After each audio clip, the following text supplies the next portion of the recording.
What is up, everybody? Mark on the mic here. Mr. Ryan Muckenhern across from me. And also across from me, first-time podcast guest, special guest, Mr. Mike Bookout from our product development team.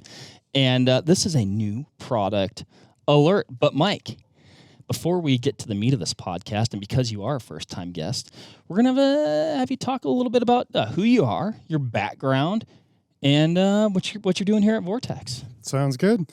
Mike Bookout. I've been in NPD for coming on 4 years now. Started my career with pneumatic tools, designing them, testing them. Moved over to aviation, commercial aviation. Then got into the cycling industry, and then kind of went back to aviation, general aviation for a little bit, and now I'm here. We talked about aerospace. We can say that, right? Yep. It sounds cooler than aviation. Yeah. Well, aerospace, airplanes, done some space stuff. Dabbles in the space stuff. Just a, low orbit. Short term. But here's the thing. So our new product development team, of which people have only gotten to see a small glimpse of, we've only had a handful of those. It can be like pulling teeth to get some of those guys. They like to stay in their product development bubble. I'm not saying that socially they're engineers, but socially they're engineers. They suffer from social engineering. No, wait. It's different than that. Yeah. Yeah. Some of the coolest cats that we have here. Unbelievable. And some of the diversity in background and credentials is nuts. And I remember when Mike started, he's a quiet guy. He's happy. He's always smiling. And what was the first project you worked on? Was it tripods or rangefinders or? The first product was the Triumph Binos. Okay, Triumph Binos. Right? Okay. And then you start peeling the onion layers back. That is Mike, and he's just the most fascinating guy on the planet. He and I have hunted some of the same grouse trails, not at the same time. Nope. But same place. That's interesting. Duluth, Minnesota. And you've had a whole bunch more luck than I've ever had. So. I just keep doing the same thing over and over again, and it'll eventually pay off. But Mike, so when you're talking aerospace stuff, what's an example of something that you would have worked on? So in the commercial world, I was responsible for the wheels, tires, and brakes, hydraulic systems for the A320 family for U.S. Airways and American Airlines for a little bit. And then I was doing a propulsion cooling, so engine oil cooling, liquid cooling, and charge air cooling for general aviation for a couple of years. All very important stuff when you're either flying or riding on an airplane. Yeah. Not an airplane, though. And circling back to the new product side of things, we have the all-new Ranger HD 3000 10x42 Rangefinding Binocular. Boy, that's a lot to say. Electric guitar sounds. Yeah, cue the electric guitar sounds. I miss our little soundboard that Ryan we used to have that we never used, though. That's probably why he took it away. I think because we kind of got in trouble with some of the stuff that we were doing because most of it was bits of you. Oh, yeah, that's right. You kept recording things I would say and add that to the soundboard. Yeah.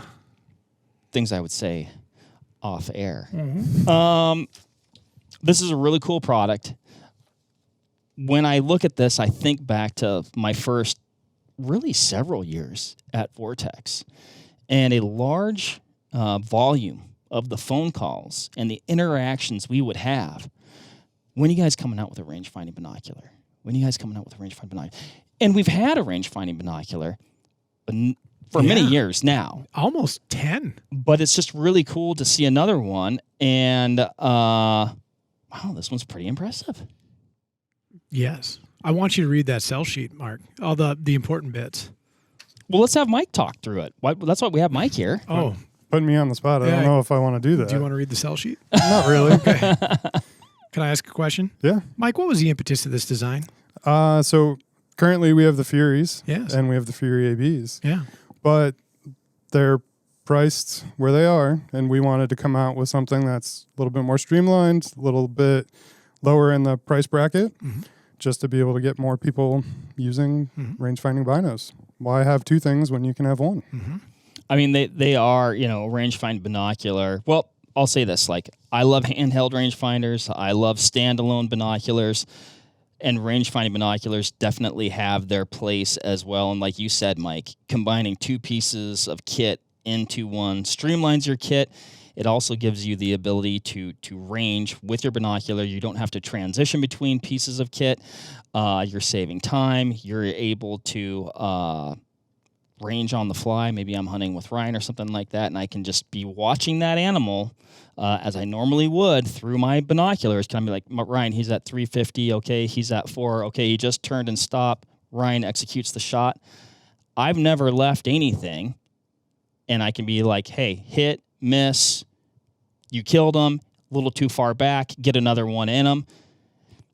There's a lot to be said for being able to do that. Also, from an outfitter perspective, all those things that I just mentioned, super handy. You might recall, you, myself, and James were on a winter deer hunt. Sure. You, in your hands, had a Fury. James had a prototype Laser HD. You, while I was getting set up on the sticks on my muzzleloader, this was the one I didn't shoot. Okay. You remember this? On the last day? No. Second to the last day. Oh, right. Yeah. Yes. Mm-hmm. Slammer whitetail. Glorious whitetail. Mark's sitting there calling ranges. I'm adjusting dope.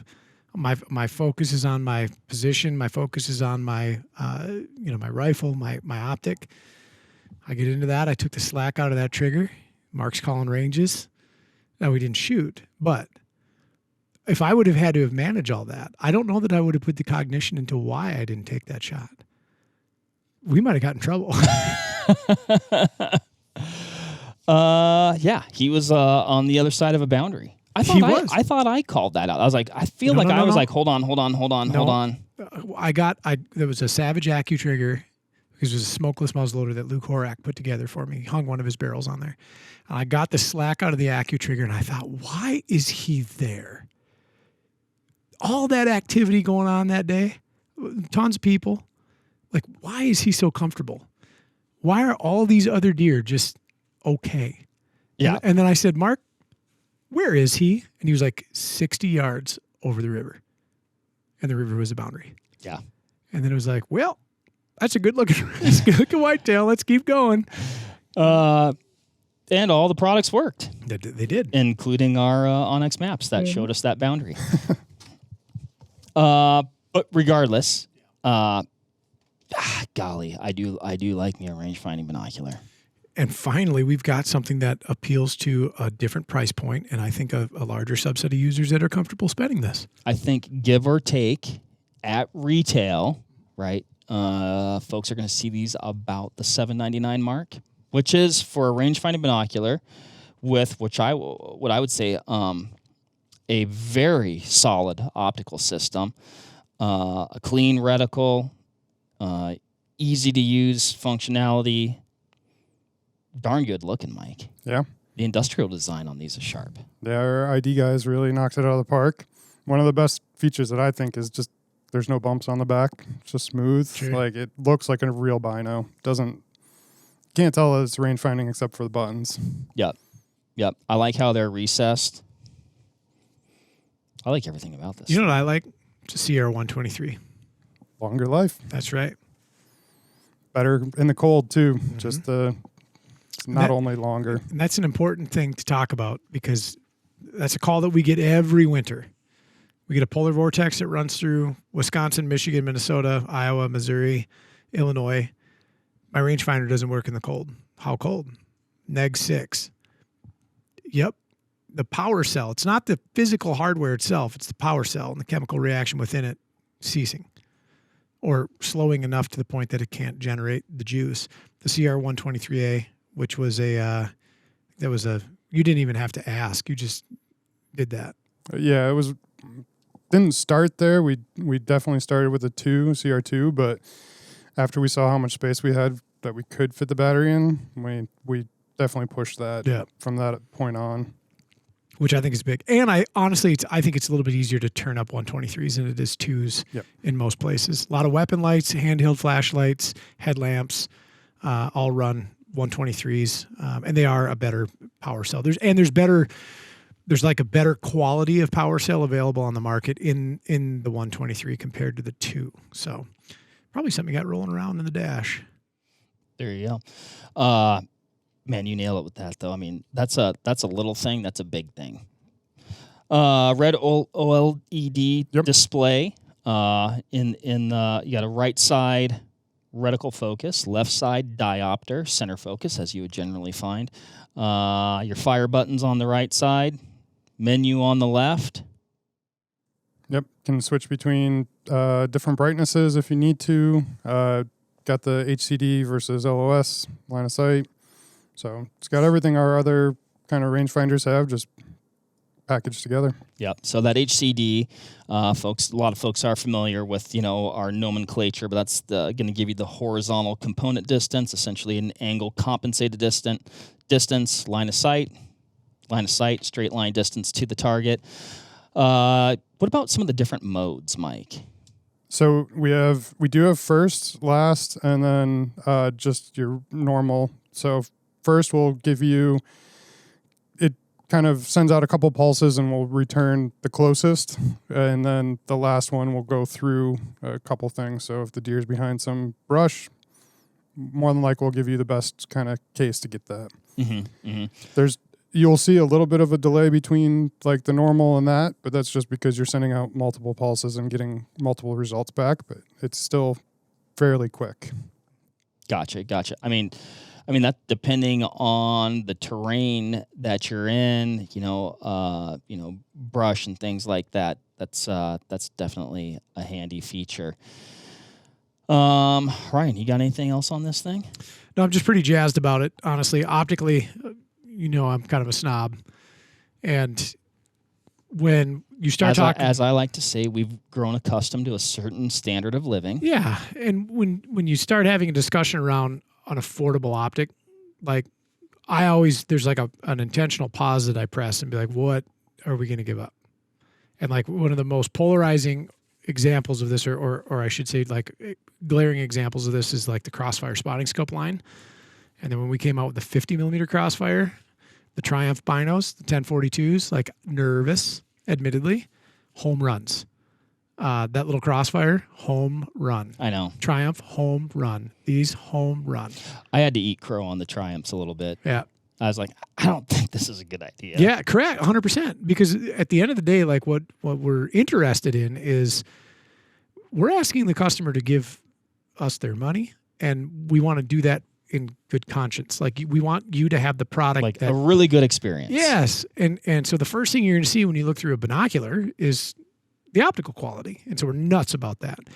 And you and I were close on this one. You were coming out for the better part of a year every time you'd make a change and be like this. Yep. And you take our feedback, and we're the mouthpiece for the customers. And you'd go change it, or you'd say like, no, it can't be $399, right? Like, don't be crazy. So I'm just excited, and especially with our NPD team, the integration that you guys have with us, with the customer care department, with the returns and repairs teams. Like when we're coming out with a next gen product or a new product, how much cogitation and thought is put into that, and then how much time you have to pour into this. And this wasn't a slow project, but it certainly wasn't fast. Like it wasn't like, book out, you got like 7 months. Can you spin this up? No, it took a concerted effort and a little bit more time than that to get that right. I mean, I think the first time I saw these even just a little bit, in the wild internally here would have been last spring, I think, maybe. Am I getting that correctly? Yeah, probably. We had them out to people doing some turkey hunts last year just to kind of get some feedback. And that's kind of a long ways down the road from concept to physical hardware. Right. Yeah. And it's pretty cool. What I really appreciate about them the most, though, is the simplicity.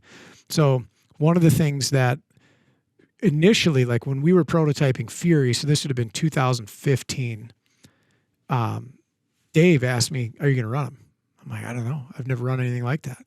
Like I was very nervous because like now all the things I need are in one. So like somehow to me that's different than if they're in two, although we're executing the same function and one fails, I still somehow feel more comfortable. And it's not like Fury was a complex mechanism. It really wasn't. This is even more Ryan-proof, if you will. There's just 2 buttons. There's very little mode function that you have to get into, brightness, yards, or meters. And like what else do you need? And then out of the box, we're tuning them for what we're seeing the 99th percentile of people doing, HCD, yards, and then kind of that mid-brightness setting. That's the only thing I really see people fluctuate a lot on. But then also just having something under the $1,000 price point that's a good optic that somebody can go out, invest in, and be satisfied with. Like that to me that's it. That was my non-negotiable, and by golly, we got it. 100%, 100%. I mentioned it before, but I mean, just an absolutely clean, elegant, streamlined design. Something all our rangefinders have, scan mode, but incredibly useful. I find it incredibly useful. And a feature, and I say it every time we talk about any of our rangefinder, a feature that I know goes underutilized. Yeah. Scan mode. Well, it's like the only mode I use. It's all I ever use. Any of them. I mean, yep. Confirm. Yep. Because I have had multiple times in the field where it's just a single button press. I'm like, boy, that seems way closer than that. And it wasn't the rangefinder. It's sometimes when I do that initial press, it just, I move it, or maybe I was doing it, really fast.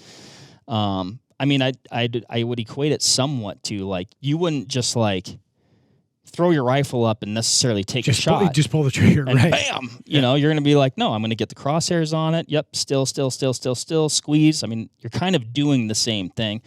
You know me, I like to get my ducks in a row, and I just like to really confirm that range before oftentimes I dial that turret and go to execute that shot. And that definitely allows you to do that.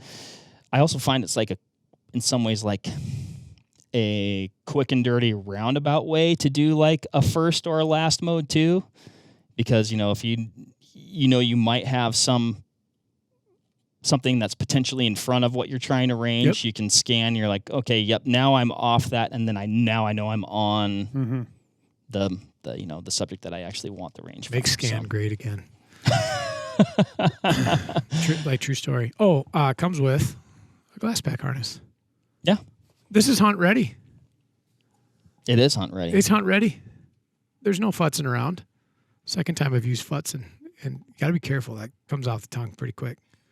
I use it all the time. I think it's a Wisconsin term because I didn't use it until you got here. I got here. Yeah. I think it's pretty common vernacular here. You're the only other guy I know that uses it. Maybe you got it from me. Maybe we've been spending too much time together. Maybe not enough time. I use it in lieu of another word. Yeah. Fiddling. It's too many syllables. Fiddling around. Yeah. Yep. Mike, anything else with this? Oh, as the name implies, 3,000 yard reflective range. Yep. 1,500 on game, I would say. I think so, yep. And then 18 for trees. And yeah. Weather conditions vary that a little bit too. Yep. Like your lighting condition, how much barrage or humidity you have in the air, rain, fog, sleet, snow. Whenever you think about rangefinders and you wonder like, what magic is this? Imagine driving in the snow or in the rain. You turn your headlights on low beam and then high beam. And like you go high beam and then all of a sudden somehow you see worse. Or like if you're driving behind somebody on a gravel road or if it's foggy. You click up those beams and you like see that beam terminate. Well, when you think about rain and snow, this is a question we get a lot too, just on rangefinders. This is an aside, is what I'm trying to say. Yeah. Speaking in rangefinder generalities here. How come my rangefinder doesn't range in a torrent past X distance or in the fog past X distance? And it's interference. There's literally something in front of that beam that's either reflecting it or refracting it. And the reading that you get, if you get a reading, is where that is. And so when you're driving next time in a rainstorm, in a snowstorm, behind somebody on a gravel road, play with your headlights. That's kind of how rangefinders work. It's neat. It is neat. That's a good analogy. Yeah. Remember that really foggy day? You were hunting at Dougie's place and I was hunting down here. Yeah. Like visibility sub 200 yards. Oh, yeah. Less. Yeah. And like the rangefinders just, they can't work in that. Like there's too much noise in front of it. And yeah, it's an interesting thing. But yeah, okay. My aside is over. I'm done. 6 yard minimum range.